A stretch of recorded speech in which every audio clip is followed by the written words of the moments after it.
So we're going to be looking at, I'm going to be able to kind of breeze through some of these topics because I think these are topics that you guys can read on your own. But with the cardiovascular system, the last thing we talked about the blood, we talked about the heart. We need to now talk about the vessels. So everything that we've been talking about in our heart lecture, we started to talk more about the preload and afterload. And those are principles that we, in order for us to fully understand, we do have to look at how the vessels are able to accommodate. So we want to be able to look at the sympathetic, the autonomic effects of the parasympathetic and sympathetic pathways on the vessels themselves. So looking at that, again, some of the things I'm going to kind of breeze through are arteries and veins. Arteries carry blood away from the heart, as we described. Veins carrying blood back to the heart. And then the next slide over is one of my favorite slides. Again, from the Body Worlds exhibit. Anybody get the chance to go to the Body Worlds exhibit yet? Yeah. No, it's February. Till February. Don't miss out on that. Great place to go to. If you went, I hope you enjoyed it. I hope you went to both. You went to the top floor too, right? Yeah. So you get to see some really cool stuff there. Something you might not be able to see in LA for another 10 years, so take advantage of it. This is one of the exhibits where they showed all the capillaries. So what Dr. Gunther von Hagens was able to do, or probably one of his anatomists, was basically be able to strip away all of the tissue surrounding the blood vessels. So he was able to pump that liquid polymer throughout, have it pump all the way through the heart, through all the major areas, and then you can see the areas that are all filled out are all the capillaries. And I know capillaries are very, very small vessels, so he probably wasn't able to get most of the capillaries, but at least you can still see the dense capillary beds. And looking at all that, there's not any muscle tissue, there's no collagen, there's no bone. This is purely just the capillaries that you can see. So all the major vessels you can see the kidneys, you can see the aorta, the heart itself, everything else. So the capillaries that we're going to be working at, we'll see that are the areas that are going to be the thinnest vessels, and these are going to contain about 60,000 miles. If you were to take out those capillaries and string them out one by one, that's about 60,000 miles worth of blood vessels, and those are all the red blood cells that are capable of flowing through those capillaries in order to assist in or to be responsible for gas exchange. This is where we can see CO2 exchange that takes place, whether up in the lungs or down to the actual tissues themselves. We'll be able to explore that concept during this lecture. Looking at the vessels, we go from arteries. We branch them out to the types of arteries based on their makeup. Elastic arteries and distributing arteries, which we'll discuss. Arterioles, which will branch from the arteries. Arterioles down into the capillaries. Capillaries where exchange is going to take place. These vessels are our thinnest vessels where we can see nutrient exchange. We see fluid moving in and out of the capillaries. We see hormones. We see everything that moves in and out of the blood. Venules are going to be, the capillaries are going to converge back into the venules. Venules are going to move back into the veins. Veins are going to carry blood back towards the heart. We've got two anatomical structures to talk about, anastomoses as well as portal veins, which we discussed in our endocrine lecture. The next thing to take a look at are the vessel structure and function. This I'm not going to spend too much time on, but nonetheless, this is going to still describe the different layers of the vessels. You've got the tunica interna, which is going to be the internal, the tunica media, which is going to be the middle, and the tunica externa, which is going to contain the collagen on the outside. We'll be able to see that on the next slides over. Tunica interna is going to be the side that is exposed to the blood itself. So blood that flows through is going to be exposed to the internal epithelial layer, which we refer to as the endothelium.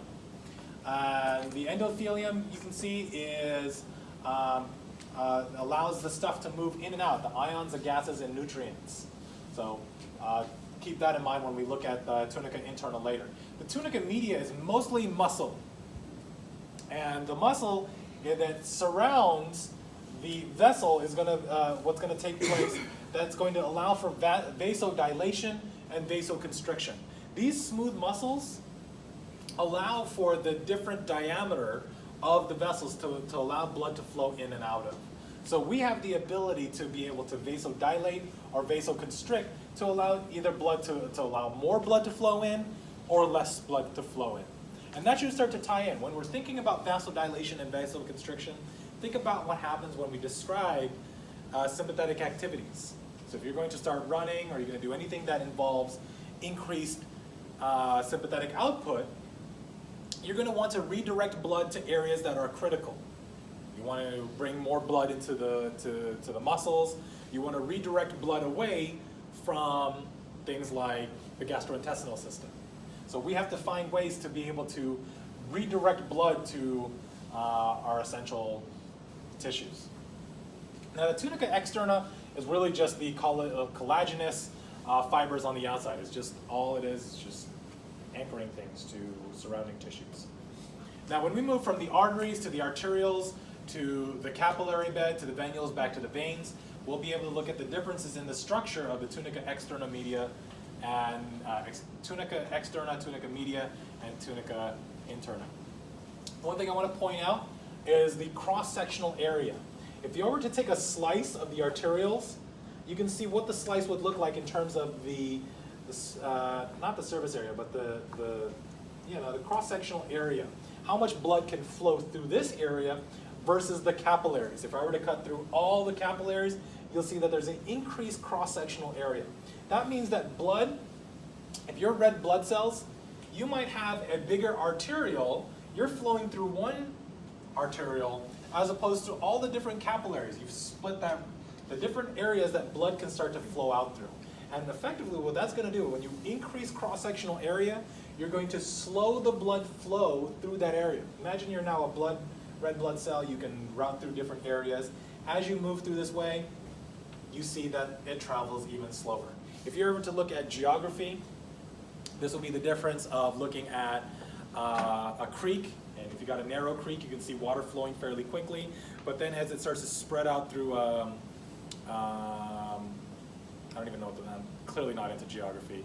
But if you take a look at the streams when they start to split up, you can see that the water moves very slowly through those areas until they converge back into that creek where it starts to flow back faster. And that should make sense. Why we want to start to decrease flow through this area is to allow those red blood cells as they move through the capillaries. Remember, in our blood lecture, I showed you an image of a red blood cell squeezing through a capillary. We want to slow this area to allow gas exchange to occur, and then the blood starts to speed up as we move from the venules back over to the vein. Again, our capillaries are going to show you the thinnest type of cells, thinnest type of vessels, which are going to be just our endothelium.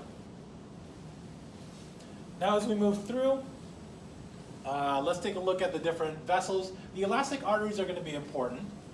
The elastic arteries, the main characteristic of elastic arteries is that they're thinner walls, but they're the largest. They have the largest diameter. So the whole thing behind elastic arteries, they are elastic by nature. They want to be able to stretch, and just like a water balloon, they want to be able to stretch and be able to push blood through. So the whole purpose of elastic arteries is to basically take the mechanical energy of blood being pushed into that area. And the first thing I want you guys to think about is the structure of the aorta. As blood leaves the left ventricle and pushes into the aorta stretches out. And it's stretchy because of the elastic, the collagen and elastin that surrounds the tunica media. It stretches out, okay? And I'll be able to show you that on the next slide over. And what it does when the aorta stretches out after ventricular systole, it stretches out, and then during ventricular diastole, now that the aorta is stretched out, it's still going to continually squeeze. So that should mean that there's always a certain amount of pressure when you fill up that aorta, and then during ventricular diastole, it's still continually squeezing. And why do we want that? And that's the reason we want that is we want continual blood flow to move out through the aorta. The other portion is that the first branch out of the aorta is the coronary artery. So this coronary artery has to continually feed oxygenated blood to the heart. So as long as there's a pressure during ventricular diastole, and that pressure is about 80 millimeters of mercury, there's still continually blood flow, even though the heart is in the middle of pumps. So pump once, blood flows out. Heart relaxes, and blood is still flowing through the springiness of that elastic artery. Now, distributing arteries do exactly that. They just distribute blood through. They're going to route that over to one area to the next. And a good example of these are just any of your arteries. And what's the describing factor of these is that they have more smooth muscle, so they can do a lot more vasodilation and vasoconstriction. This whole process of vasodilation and vasoconstriction is what we call vascular tone.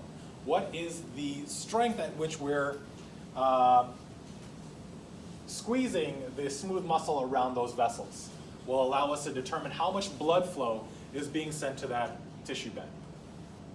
So this is our way of being able to distribute blood to the critical organs and redirect blood away from areas that we need less. An idea that we'll call, later on, we call shunting. If I have high sympathetic output, or if I need to redirect blood to the brain and the lungs and the muscles, I want to be able to deliver more blood to those areas and deliver less blood to areas that need it less, such as our small intestine, our stomach, and so forth. Arterioles, we're going from our arteries now to our arteriole, and the arteriole, when we look at the arteriole, is to basically feed blood into the capillary bed. So the area that we're looking at is from the arteriole to the capillary bed that we want to work on is called the metarteriole. It's basically right after the arteriole. This is the branch that we're looking at. So if this is the arteriole, this is our venule, this is the capillary bed that leads into.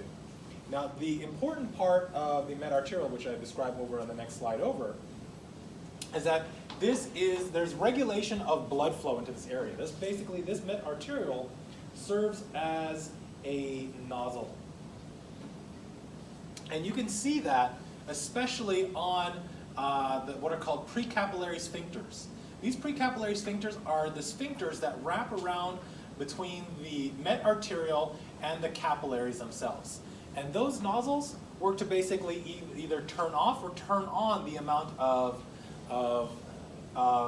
muscle tone in that area to either direct more blood in or shunt blood away. So the thing about their precapillary sphincters that I'll describe later on the next slide over, is that they are not autonomically regulated, meaning there's no parasympathetic fibers or sympathetic fibers that lead into this area. It's completely automatic, and it's all regulated based on the amount of hormones as well as gases in that area. So the way this is going to work, here you can see our capillary bed. You see the metarteriole that branches off the arteriole, and the precapillary sphincters that govern the connection between the metarteriole as well as the capillary bed. Now what happens when the precapillary sphincters are relaxed? That allows blood flow through. It's a ring that wraps around and it's relaxed. Blood can flow through naturally and supply blood to the entire capillary bed. Now if we don't want blood into that area, we can now contract. It's a sphincter that we can contract to prevent blood from flowing through. Now what that's going to do effectively is redirect blood through the metarteriole back to the venule, and none of this blood is going to be used for oxygenating any of the tissue beds. So this area could be, let's say, the stomach, or this could be the small intestines during exercise. We want to redirect blood away from that area and reserve that precious blood, that cardiac output, for areas that are in need of blood. We want to deliver more oxygen to active tissues, to the less to the non-important tissues. Looking at that, some of the things that we mentioned, like hormones, are nitric oxide. Nitric oxide is a potent vasodilator. And that vasodilation takes place right on those precapillary sphincters. That allows more blood to flow through those areas as opposed to areas that we do not want to run. This is an example of shunting, as I mentioned earlier. Now we get blood redirected away from that capillary bed and back into our venous system. So the capillaries. Again, capillaries are highly branched. They have they're highly branched. They're a very small diameter, about 5 to 10 micrometers. And that allows our red blood cells to flow single file. And that, as I mentioned earlier, our capillaries are highly branched. We have an increased cross-sectional area, meaning more areas, more pathways that the blood can follow. That effectively allows the blood to slow down to allow for proper gas exchange to take place. So when we look at our capillaries flow through almost every cell in the body itself. So every cell that's close to a capillary will have adequate nutrients, adequate gas exchange that takes place to replenish that extracellular fluid. That's what we want. We want to be able to remove anything out. If I've got a cell nearby, the ECF would be all the fluid outside of the cell, which would be the interstitial fluid surrounding, and that's the interstitial fluid around it, as well as the blood surrounding that area. So those capillaries that come in and feed the nearby cells will come in and remove any excess CO2. They'll remove any excess lactic acid. They'll come in and they'll replenish and deliver fresh O2 in order to keep cellular respiration taking place with those tissues. Now that should make sense if this were a muscle bed supplied by this capillary bed. That muscle bed that's being continually active is going to generate metabolic byproducts that should get picked up by the capillaries, and that the fresh oxygen coming in through will come in, and the freshly oxygenated blood will deliver fresh oxygen to those tissues as well. What we'll focus on towards the end of this lecture is how the red blood cells unload that oxygen and pick up CO2. We're just talking about the pathway, the highways and pathways that lead to those cells. So the main idea behind all of these capillaries is that they are exchange vessels, because this is the only place where gas exchange is going to take place, specifically in the capillary bed. Everything else that we've been able to see, arterioles, our distributing arteries, the elastic arteries, even the heart itself.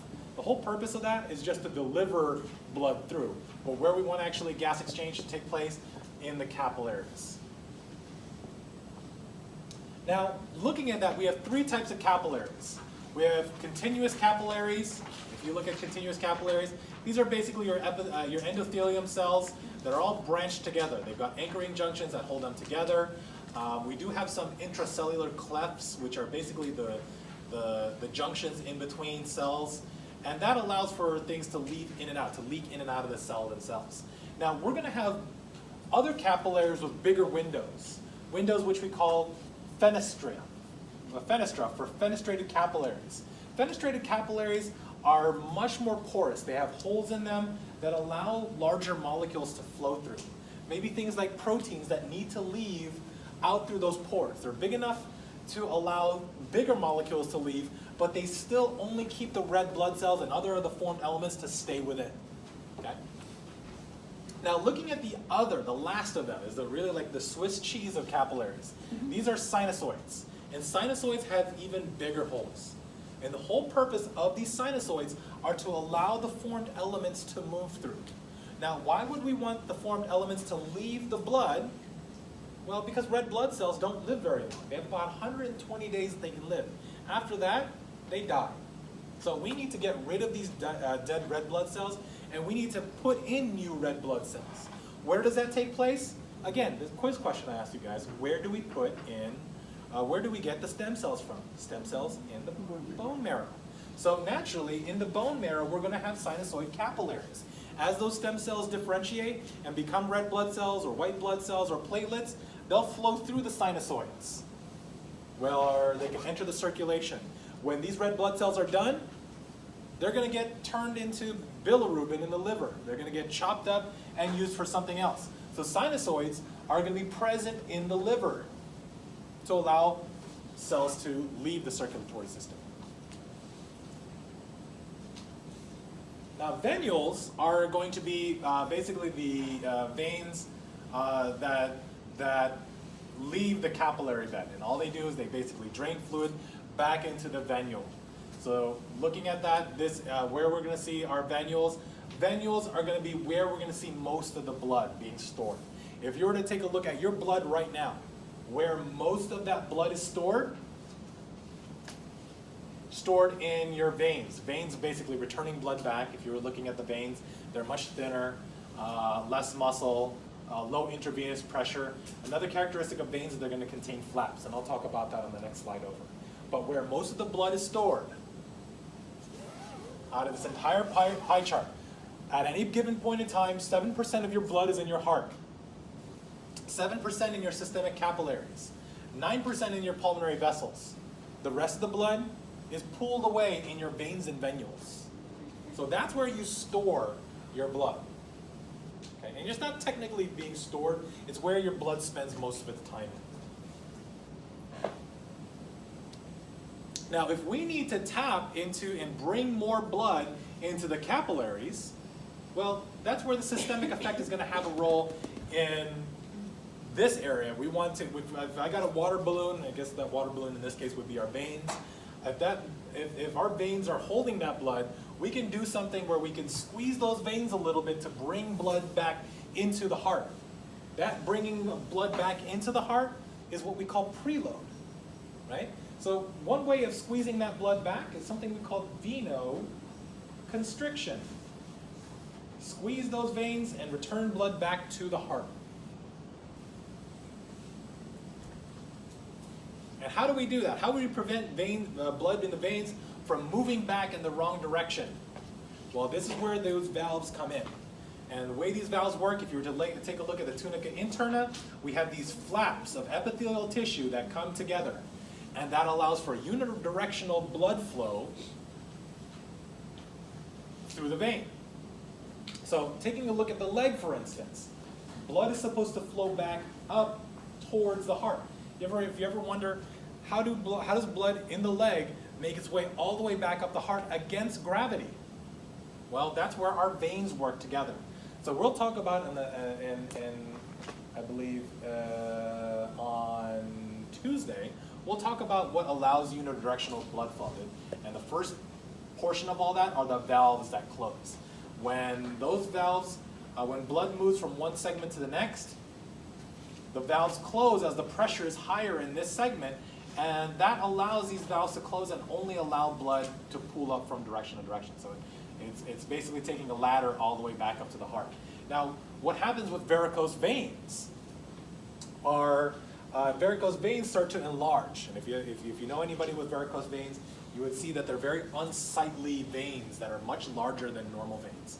And what that does, it increases the diameter of the veins themselves. And now the flaps don't come together, and therefore, blood, bless you, blood is now allowed to move back through these incompetent valves. These incompetent valves is a form of insufficiency, meaning valves don't fully close. Therefore, blood flows back into the prior segments. And therefore, now that you've got more blood in this area, it's going to expand it even more. And now that the veins are expanded even more, now the flaps don't close. So someone who has starting varicose veins, you'll see over time, they'll get worse and worse. Okay? And they get bigger and bigger and bigger. And for the most part, when you look at any surgeries that actually remove it, I've actually had it done on myself. If you ever have veins that are removed, what was my point? The veins get bigger and bigger over time. It's mostly, for the most part, if you ever get that type of surgery to have varicose veins removed, they'll view it as like a cosmetic surgery. But the reality is, if you ever complain of leg cramps or swelling that takes place because now you have blood that's pooling up in your leg, you might have edema in that area, that becomes more of a clinical thing as opposed to a cosmetic thing. So what happened with mine was I had to wear like a leg stocking for like 3 months and prove that it wasn't effective in reducing the cramps. So basically what they'll do, they come in, they strip, they cut the veins over here, and they basically pull all the way throughout. It's what they call ligation, that they strip off, or ablation. They can come in, they can put a hot wire through it, and it'll basically sear all this and close it all up. The whole purpose of why we want to have that done, well, blood is just sitting there, and you're having a tough time getting blood back too. Well, if that blood is just sitting there, that can cause potential cramps in that area. You get blood that's kind of pulled in this area, so you got to get a way to get back in. So I'll talk more about that a little bit later on. Anastomoses, again, something that doesn't happen all the time, but there are structures where an arteriovenous anastomosis is just a bypass for a capillary bed. And you can see that on our bottom left. Here you can see that pathway. If you're to follow an arteriole, blood's supposed to flow through the capillary bed, but if there's ever a blockage in that capillary bed, well, or if you block blood flow through the capillary bed, basically anastomosis says, we're going to connect the artery and the vein together to allow blood to flow through. We actually have that in the heart as well, and that allows for collateral circulation. It's just an alternative route that blood can take, so that if a vessel were blocked, it's got another route to make its way over to prevent ischemia of that heart tissue. And again, ischemia is a term that we'll describe later on. Would the ulnar, ulnar artery be considered anastomosis? For collateral circulation? Yeah, possibly. Let me look into that. Ischemia is the lack of O2 delivery to tissues, and the lack of O2 in that area can cause much greater necrosis. It's basically death of tissue cells due to lack of oxygen. So myocardial ischemia is ischemia of the muscle tissue, and if there's a blockage of blood flow in that area, and that area of the heart can't receive oxygen, well, that area dies off, and that contributes to less or more dysfunction of the heart. And more dysfunction of the heart muscle results in lowered stroke volume. Lowered stroke volume results in lowered cardiac output. That means somebody who's had a heart attack finds themselves, if they survive it, a 50% chance of surviving your first heart attack, means that you have a decreased quality of life because that heart tissue cannot beat as much as it can. You can't get enough blood pumping out of the heart. Portal veins, we talked about in our endocrine lecture. This is blood passing in between two capillary beds. And this one is the hypophyseal portal veins that travel from the hypothalamus over to the pituitary.